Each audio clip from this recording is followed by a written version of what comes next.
आज हम अंदरून लाहौर में मौजूद हैं, जहाँ पर आपको बताएंगे तारीख अंदरून की टकसाली हीरा मंडी, या जिसे रेड लाइट एरिया भी कहा जाता रहा, इसकी तारीख क्या है और इसकी सैर भी करवाएंगे कि इसकी गलियां तंग तंग होने की वजह क्या है, यहाँ पर क्या होता रहा कि इसका नाम हीरा मंडी रखा गया, इसका नाम रेड लाइट एरिया रखा गया, या कि इसे टकसाली बोला जाता है। नए आने वाले नाजरीन से गुजारिश है कि नई आने वाली वीडियोस देखने के लिए हमारे चैनल को सब्सक्राइब कीजिए और बेल के आइकॉन को क्लिक कीजिए। शुक्रिया। अस्सलामुअलैकुम नाज़रीन, एनए न्यूज़ के साथ मैं हूं आपका मेज़बान जवाद बाकिर। नाज़रीन, आज हम अंदरून लाहौर में मौजूद हैं, जहां पर आपको बताएंगे तारीख अंदरून की टकसाली हीरा मंडी, या जिसे रेड लाइट एरिया भी कहा जाता रहा, इसकी तारीख क्या है और इसकी सैर भी करवाएंगे कि इसकी गलियां तंग तंग होने की वजह क्या है, यहाँ पर क्या होता रहा कि इसका नाम हीरा मंडी रखा गया, इसका नाम रेड लाइट एरिया रखा गया, या कि इसे टकसाली बोला जाता है। नाज़रीन, सबसे पहले आपको बताएं कि 15वीं सदी में जब मुगल बादशाहों का दौर था तो वो अपने शहजादों को यहाँ पर तहजीब तमद्दन आदाब सिखाने के लिए यहाँ भेजा करते थे। उसके बाद वक्त गुजरता चला गया और रंजीत सिंह के मुंह बोला बेटा हीरा सिंह वो यहाँ पर आया, फिर उसके नाम से यहाँ पर एक हवेली बनाई गई, इसलिए इसको हीरा मंडी के नाम से भी याद किया जाता रहा। इसके बाद नाज़रीन, वक्त गुजरने के साथ साथ अनारकली में भी कोठे जहाँ पर रक्स की महफिलें होती थी वो वहाँ होती थी, मगर उसके बाद वो हीरा मंडी में मुंतकिल कर दी गई। हीरा मंडी में मुंतकिली के बाद वहाँ पर रश बढ़ता चला गया। यहाँ पर जब गोरे आए, यानी कि यूरोपियन कंट्री से या बरतानिया के जो शहजादे आते थे या उनकी फौजी आती थी, उनके सरबराह या फौजी यहाँ पर रक्स देखने के लिए आते थे, इसलिए भी ये जगह मशहूर होती चली गई और रकासाएं रक्स करके उन्हें महसूस करती थी और अपनी पैसा कमाती थी। उसके बाद इसका नाम बाकायदा तौर पर हीरा मंडी रख दिया गया, जहाँ पर रक्स की महफिलें होती थी और मुगल दौर के बादशाहों के शहजादे यहाँ पर अदब यानी कि खाना खाने के भी आदाब यहाँ पर सीखने आते थे। यहाँ पर आदाब उन्हें सिखाए जाते थे, महफिलें होती थी, रक्स होते थे और मौसीकी के आलात भी यहाँ बजाए जाते थे। मौसीकी के आलात से नाज़रीन आपको ये बताएं कि ये ऐसी जगह है जहाँ पर बने हुए मौसीकी के आलात दुनिया भर में बेचे जाते हैं, दुनिया भर में पहुँचाए जाते हैं। इसके अलावा इस गली की, इस बाजार की, इस एरिया की एक खास और चीज भी मशहूर है, वो है खुस्सा, जो कि न सिर्फ पाकिस्तान में पहना जाता है बल्कि पूरी दुनिया में यहाँ का बना हुआ खुस्सा भी जाता है। आज आपको यहाँ की सैर करवाते हैं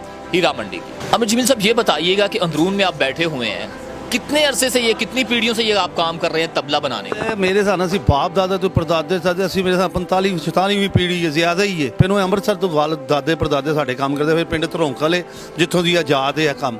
ਇਹ ਬੇਸਿਕਲ ਕੰਮ ਹਿੰਦੂ ਮਜ਼ਹਬ ਦਾ ਹੈ, ਇਹਨੇ ਨਹੀਂ ਗਾ ਉਹ ਫਕੀਰ ਦੀ ਦੁਆ ਨਾਲ ਅਸੀਂ ਕਰ ਰਹੇ ਹਾਂ। ਇਹ ਸਮਝ ਲਓ ਮੇਰੇ ਹਿਸਾਬ ਨਾਲ ਕਰਦੇ ਕੋਈ 200-300 ਸਾਲ ਹੋ ਗਏ ਨੇ ਸਾਡੇ ਬਾਪ ਦਾਦੇ ਪਹਿਲਾਂ ਨਾ ਉਹਨਾਂ ਨੇ ਲੈਦਰ ਨੂੰ ਬਣਾ ਕੇ ਸਾਫ਼ ਕਰਕੇ, ਅਕਲ ਮੇਰੀ ਵੀ ਬੰਦ ਹੋ ਗਈ ਹੈ ਕਿਸ ਤਰ੍ਹਾਂ ਬਜ਼ੁਰਗ ਕੰਮ ਕਰ ਰਹੇ ਨੇ।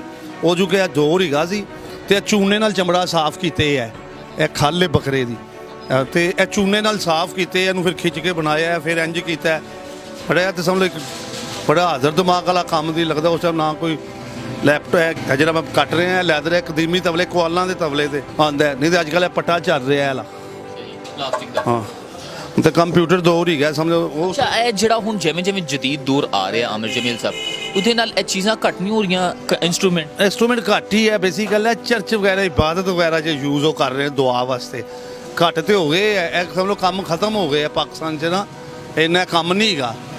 चर्च वगैरह इबादत करते हैं, वो सुना करते हैं ये तबले से और गान से, इतने तो सब लोग ख़त्म हो गए हैं।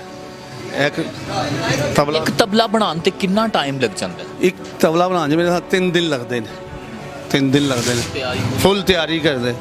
तो वो कास्ट ही है 2500 रुपया 3 दिन जो तैयार होंगे। अच्छा तैयार करांगे तो इन्ना नहीं, तो 1200-1500 रुपये है। जहाँ साहब आप अंदरून में बैठे हुए हैं, टकसाली वाली गली ये भी इसे बोलते हैं, टकसाली बाजार भी बोलते हैं, खुस्सा बाजार भी इसे बोलते हैं। ये मुझे बताएं कि कितने अरसे से, कितनी पीढ़ियों से ये आप काम कर रहे हैं खुस्सों का? ये मैं तीसरी पीढ़ी हूँ। मेरे दादा बू माशाल्लाह इस बाज़ार में आए थे, तो अब ये यहाँ पे खुस्सा उन्होंने मुतारफ़ करवाया इस बाज़ार में। ये कोई 40 साल पुरानी बात बता रहा हूँ। तब खुस्से का रुझान यहाँ पे नहीं था, उन्होंने मुतारफ़ करवाया। उसके बाद मेरे वालिद साहब आए और अब मैं तीसरी पीढ़ी यहाँ बैठा हूँ।